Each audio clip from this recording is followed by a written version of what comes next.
All right, we are here with the big man, Kyl. Kyl, welcome to Flex YouTube, mate. Mate, we're going to hit legs today. This is week number what for you into rebound?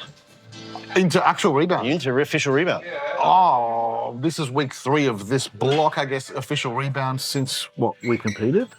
I mean, yes and no. I mean, technically, like, deliberately trying to grow tissue, get heavy, outside of recovery. So I guess week 3. Week 3. Yeah, week 3. So, and we're doing legs today. It's going to suck for me because I haven't trained them very hard in the last 3 or 4 weeks since traveling around the globe. Yes. Kyl is going to rinse me today, which is going to be fun. Mate, we're kicking off with adductors. I decided to put adductors in first for Kyl because I've actually had some issues with these adductors in the past. So we're just going to build a bit of integrity in these first, get a really good range, expose them to some load, and then into some squats after this.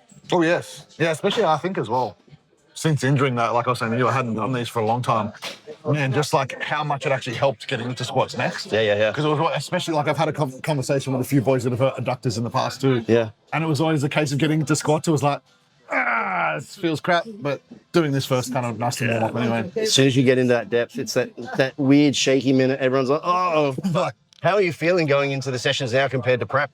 Like stronger, easier to get into stuff, less risky. It certainly just feels a lot more stable. Yes.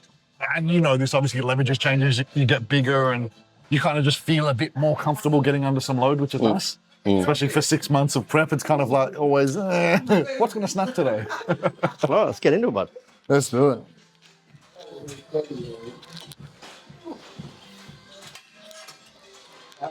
Come on.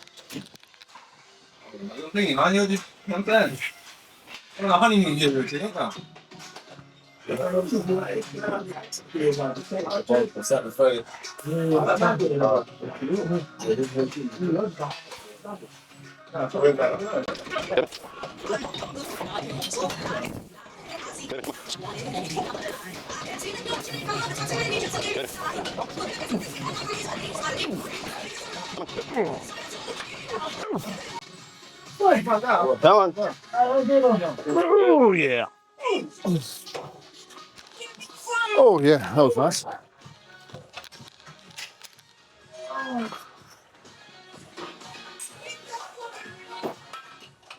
Ah, yeah, that's going to hurt.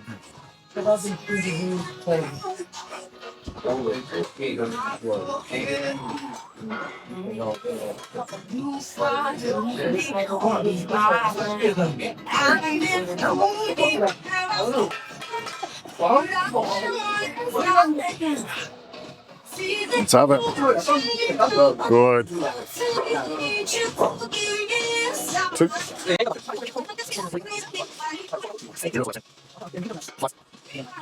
6. 7. Beautiful. 8. Yes, come on, listen. 9. Go on. And 10. Full reps. Yes. Good job.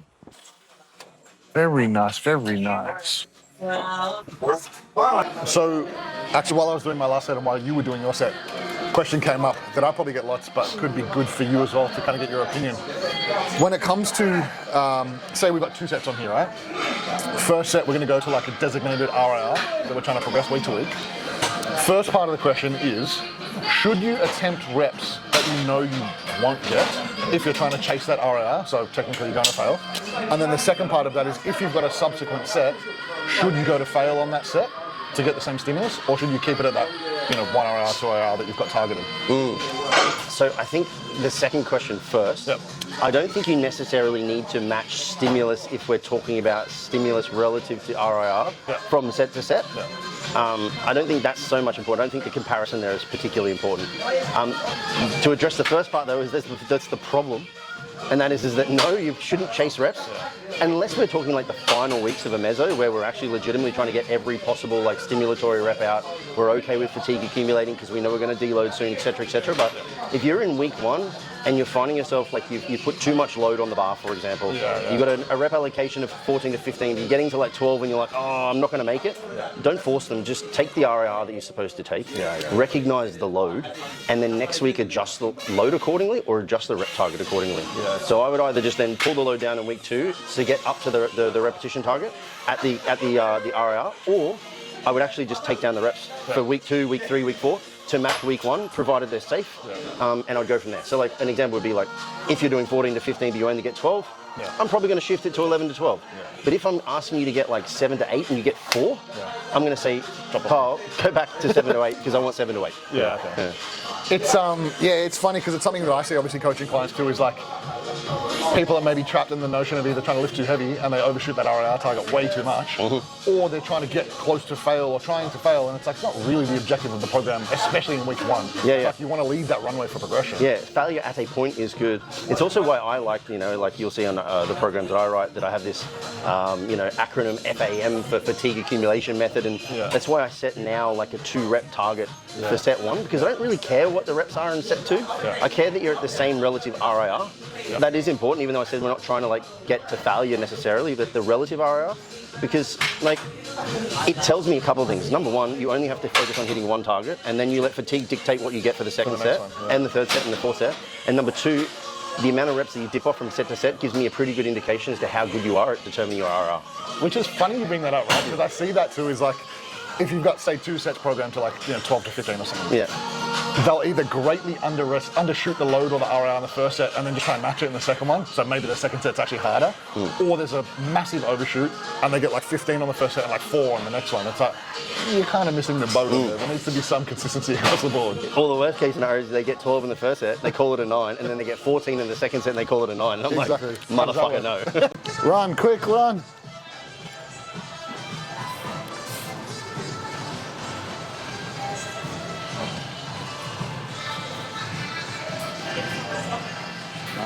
Dogs.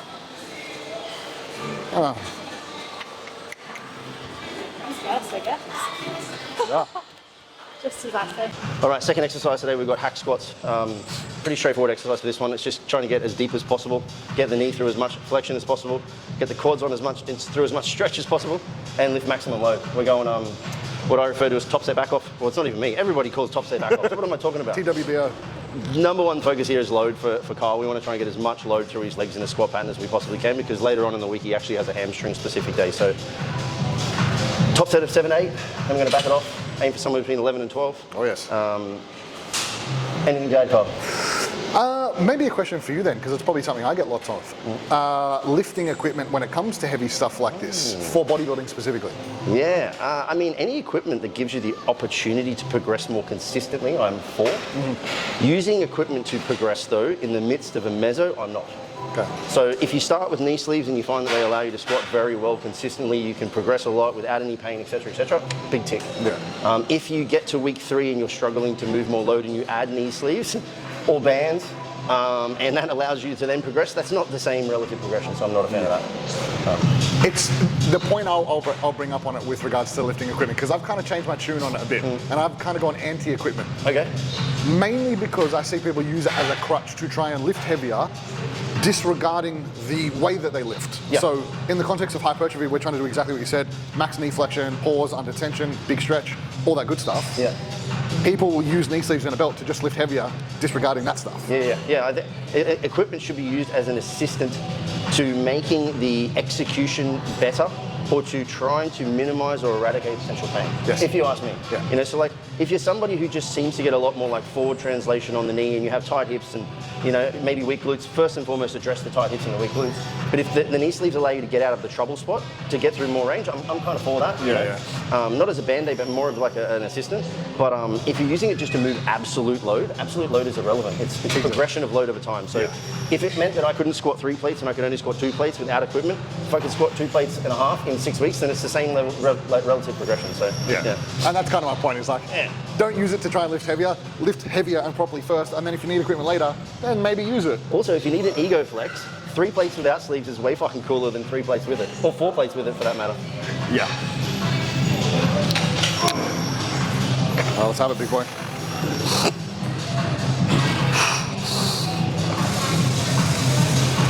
Yes, 1.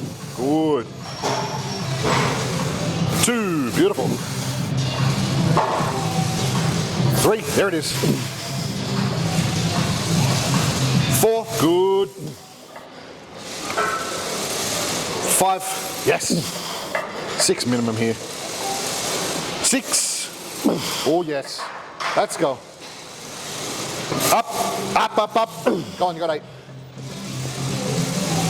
Push! All the way, all the way, all the way. Yes! Good job, racket. Motherfucker. Ooh. Ended up on my fucking outside of my toes. All right, come on, Kyle. 8 reps. Match the Cybex. This is heavier than last week. I know, but it's a different machine. Come on. Same reps, a heavier load.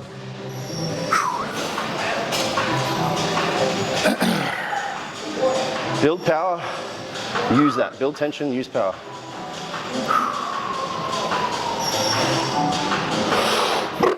Come on.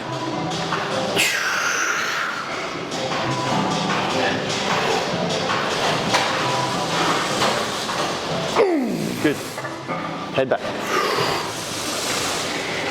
Good. Good. There it is. Good. Come on. Build tension. Power out the bottom. Good. Up. Good. Come on, 2 it. Good. Come on, man. Good set here. Perfect set. Good.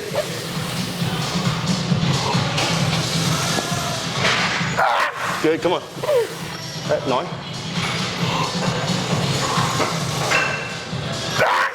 Come on. 3. Good. Showing off now. Oh, that was better. That's because your 8th one was your fastest, your 5. Fasting? No. I said his 8th rep was his fastest. So.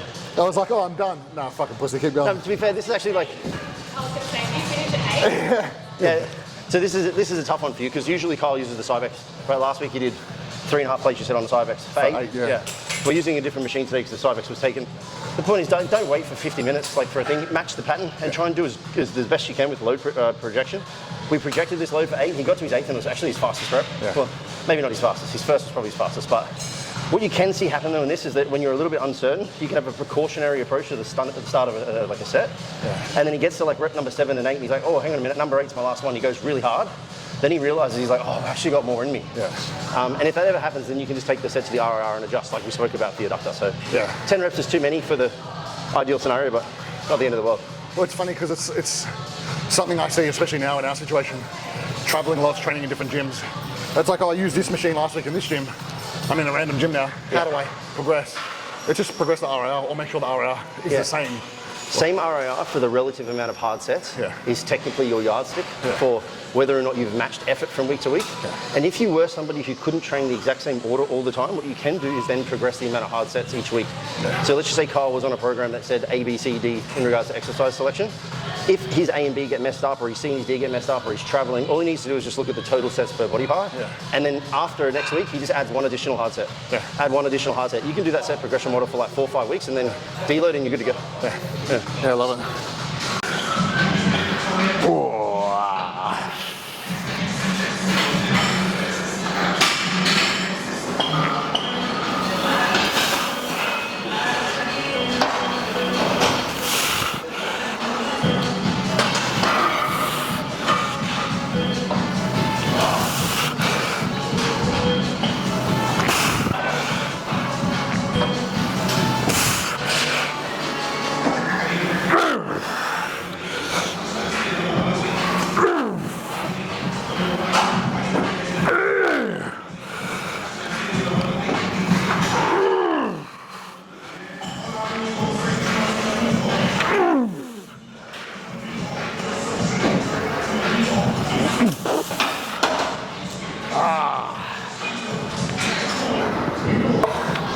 Try and catch my breath before I die. So we just did a leg press for Kyle. Top reps of 15. Third exercise, really nice isolated quad exercise. And you said that you had some questions around rest time. And whether or not you should run the strongest leg or the weakest leg if you have one. For sure. So, yeah, probably the first question is around rest times.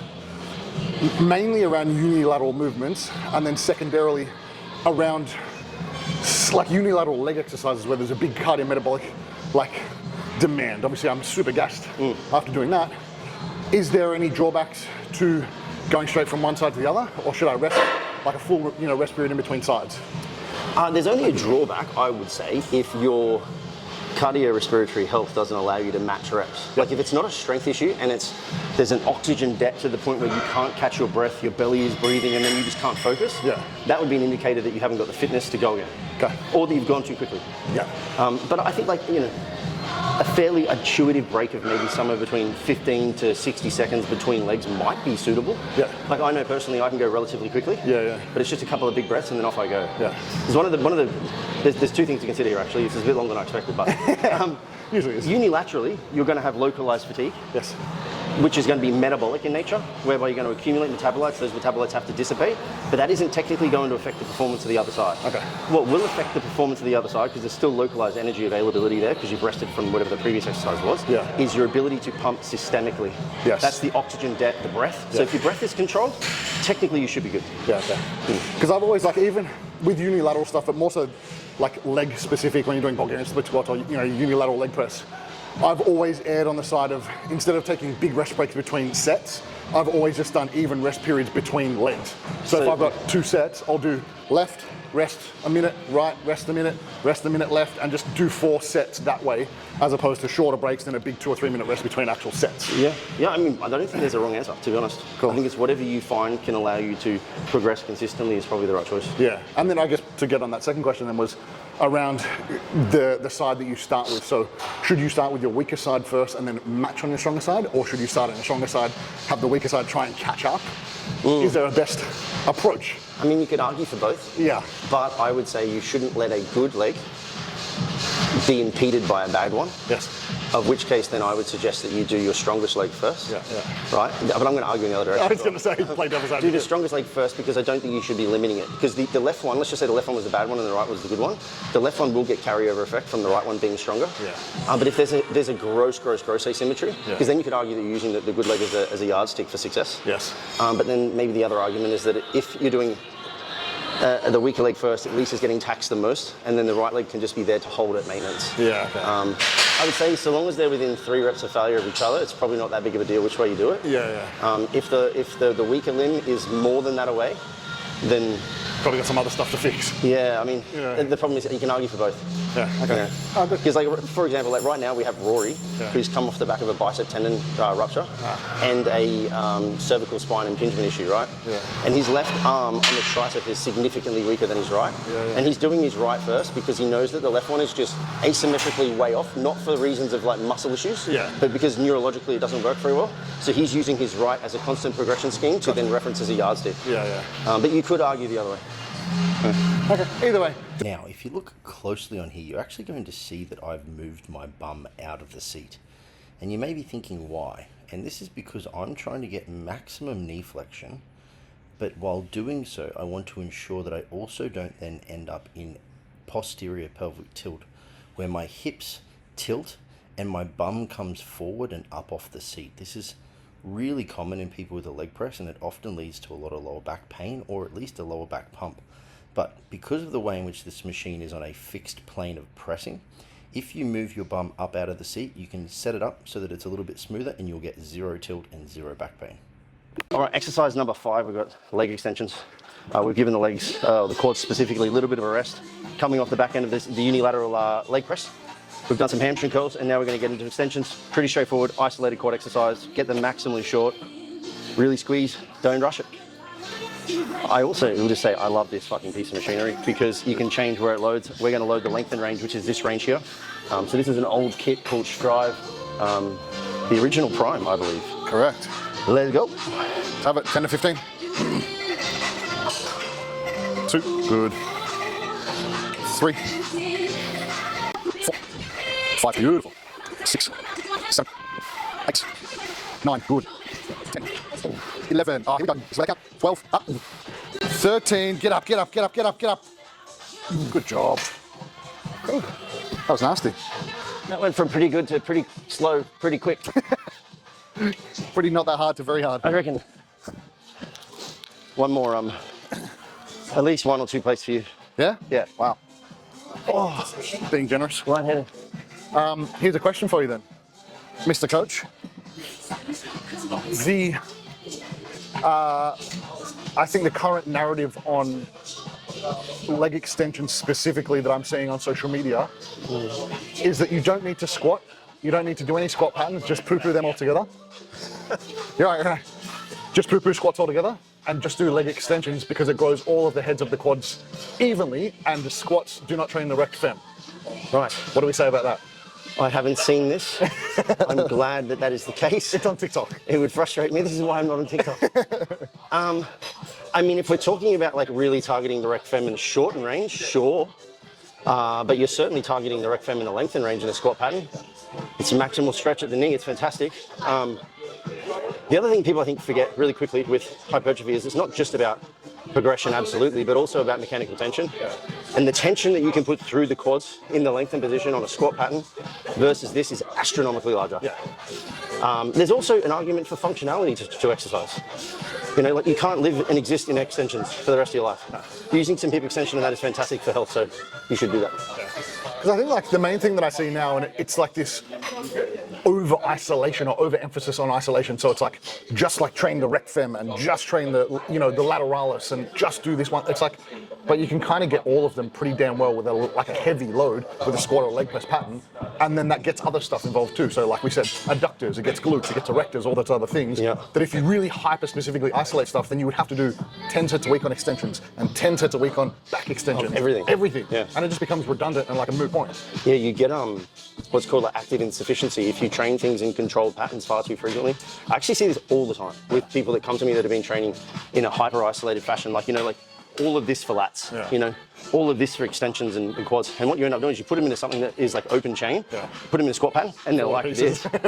Because nothing's had to function properly like it's designed to. So programming isn't just about hypertrophy and isolation, it's about movement, it's about patterning, it's also about isolating where possible. And even leading into that, I know this is going on a massive tangent, but like stability. Like for the context of hypertrophy, stability is great to maximize output to an extent. But then again, there's this overemphasis of stability. It's like do nothing like unstable at all. And it's like put a seatbelt on and lock your arm and don't move. Just remove this one muscle. And it's like, yeah, sure. But then again, what about everything else? What about the stability of those joints and the integrity of those joints fall to pieces when you get under a barbell? Yeah, I mean, I think probably the best example of this is like maybe like really specific categories like bikini and wellness as well. Like where there's this over focus on glute growth to the point where they have like really over dominating muscle groups and they have a lot of weakness in other places and they end up with a lot of like functional problems. So you can't really do it forever. You heard it first.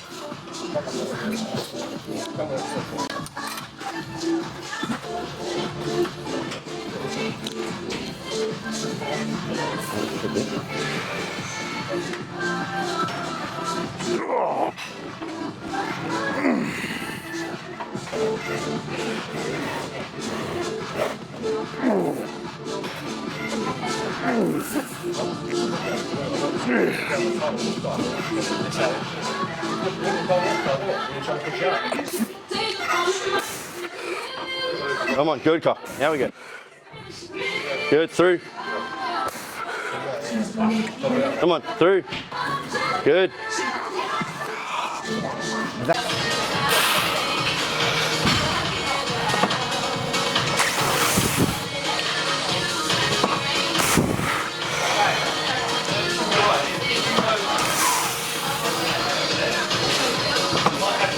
Good, man. Come on.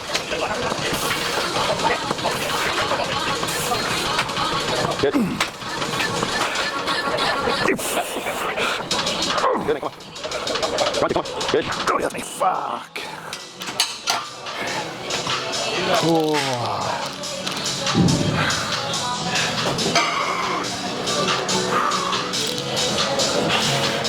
it's pacing down. Yeah, it just can't start to come down now. Fuck. I think it's only going to be a small amount.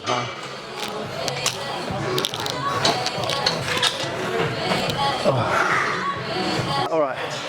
Seated hamstring curl, number 4 exercise for today. Isolated hamstring curl, pretty straightforward stuff. We haven't done the hamstrings and any lengthened stuff, so because of that, that's why I've chosen seated hamstring curl as opposed to a laying in this particular session for Kyle, because nothing else is really focusing on the length and part of hip extension. So this gets us into hip flexion, and it also isolates knee flexion, which is great. One thing to note, I think a lot of people fuck up on the seated hamstring curl is you'll see a lot of people with their feet or their calves, the lower leg, too wide. The hamstrings want to do this, or the knees want to flex and extend like this, dead straight. They don't want to flex around. They don't want to flex like inward. They just want to go straight. So try and keep your feet roughly in line with wherever your hip width is, and you'll generally find you'll be a lot stronger. And I think the best cue for this is to think about dragging around and towards your bum. While bracing inwards, I actually personally like to posture up like this because I find that the best to keep the hips nice and stable.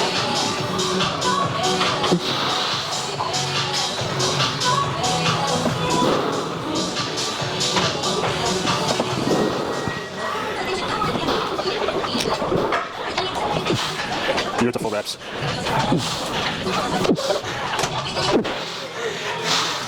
Get down, finish it off, Dean.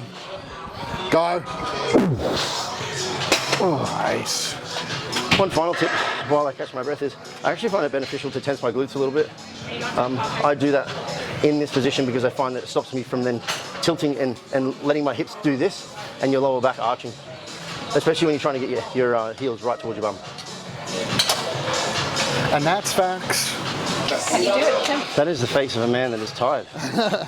A man As that I is said on cooked. this at the beginning, I have not trained legs particularly hard for the last few weeks because Liz and I have been traveling around and I've been lazy.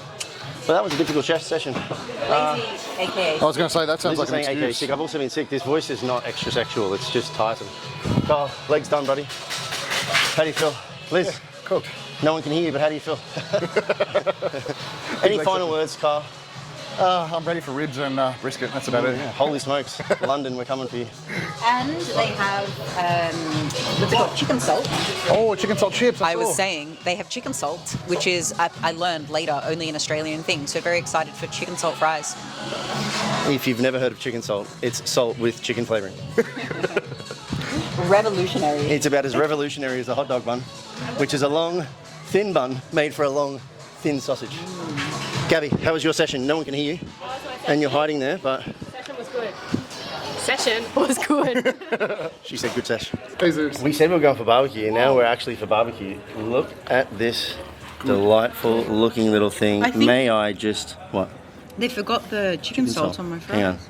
Hang on. We could ask for chicken salt. Get in me.